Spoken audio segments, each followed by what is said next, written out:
كل سنة وانتم طيبين. هنعمل مع بعض توزيعات للعيد بشكل بسيط وان شاء الله يعجبكم. متنسوش مش عامل سبسكرايب للقناة يعمل ولايك وشير الفيديو وفعلوا الجرس عشان يوصلكوا كل الفيديوهات الجديدة. هنحتاج اي ورقة مقاس 10 في 15، او لو حابين طبعا تكبروا عن كده مفيش مشكلة.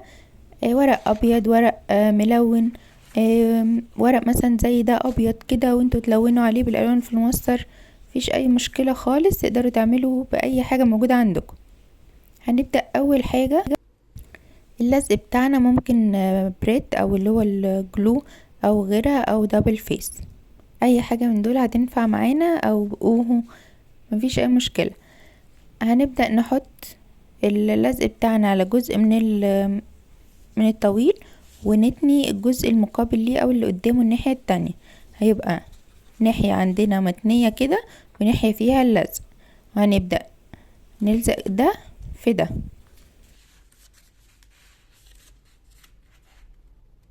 وهنطبقه كده، نلزقهم في بعض ونطبقهم جامد بحيث يبقى قسمنا الورقة كده زي نصين.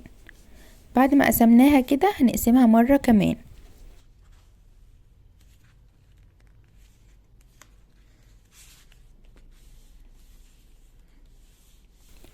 مهم اوي نضغط عليها كويس عشان ندينا الشكل النهائي مظبوط. هنتني جزء كده من الحرف ده وزيه من الناحية التانية،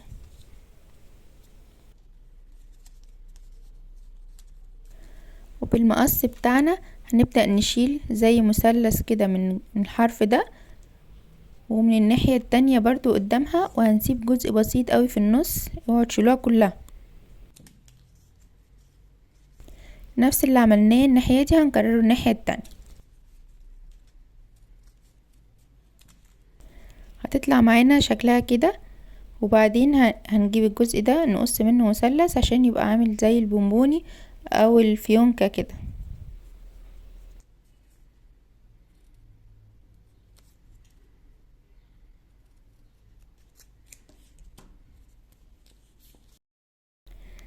كده خلصنا تقريبا الشكل بتاعنا. هنبدأ ان احنا نفرده بقى عشان يدينا شكل البونبوني اللي شفناه في اول الفيديو خالص.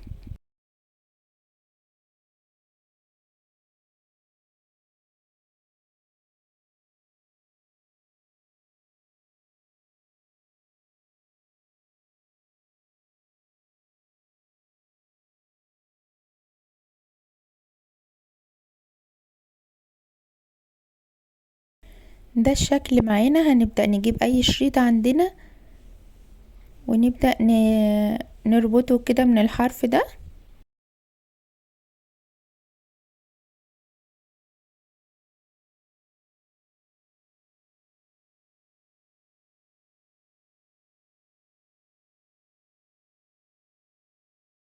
ونحط بقى جواها اي حاجة احنا عايزينها. نحط العيدية، نحط بونبوني، طبعا حسب الحجم بتاعها، وكل ما هتكبروا كل ما تقدروا تحطوا فيها حاجات اكتر. نفس الفكرة بالظبط، بس هنكبر حجم الورقة الاولانية ونربطها من هنا ونقفلها كويس. ممكن بالمقص نعمل الشريط كده بحيث يبقى شكله كمان احلى. وبقى كده خلصت معانا البونبونية بتاعتنا او التوزيعات اللي احنا عملناها النهاردة.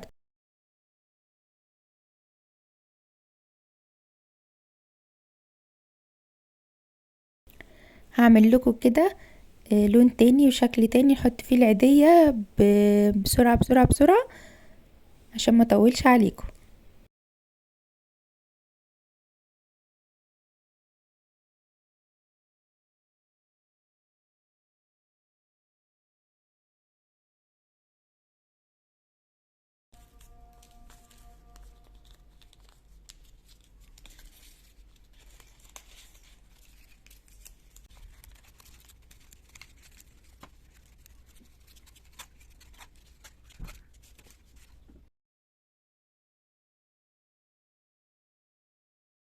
بكده نبقى خلصنا الفكرة. يا رب تكون عجبتكم تقدروا تنفذوها بكل سهولة. كل سنة وانتم طيبين.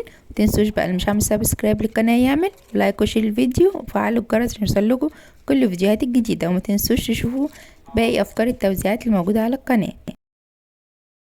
وطبعا مستنية رأيكم في التعليقات تحت الفيديو. نتقابل فيديوهات جديدة على خير بإذن الله.